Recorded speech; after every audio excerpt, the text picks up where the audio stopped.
ఈరోజు హైదరాబాద్ కుకట్పల్లిలోని వివేకానంద నగర్లో వర్షం ఇరగదీసింది. మొత్తం ఫుల్ గాలులు, ఫుల్ వర్షం అయితే పడిపోయిందండి. చెట్లు విరిగి పడినాయి. ఈ సమ్మర్లో చెట్లు కొన్ని కొమ్మలు ఎండిపోయి ఉంటాయి కదా, ఇవన్నీ కూడా గాలికి రాలిపడి కార్ల మీద, ఇట్లా బండ్ల మీద, అన్ని రోడ్ల మీద అయితే బీభత్సం సృష్టించింది వర్షం.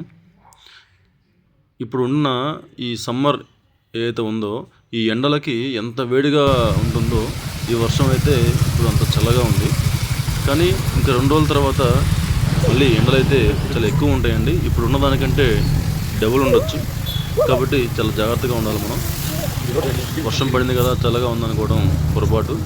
ఈ వర్షం కారణంగా ఇంకా ఎండలు పెరిగే ఛాన్సెస్ ఉన్నాయి. అందరూ చాలా జాగ్రత్తగా ఉండాలి. ఈ హైదరాబాద్ రోడ్ల మీద మ్యాన్ హోల్ గురించి మనకు తెలిసిందేనండి. ఎక్కడ ఎప్పుడు ఏ ఓపెన్ చేసి ఉంటే మనకు తెలియదు. చూసుకొని జాగ్రత్తగా ఉండాలి. జాగ్రత్తగా ప్రయాణం చేయండి. Thank you.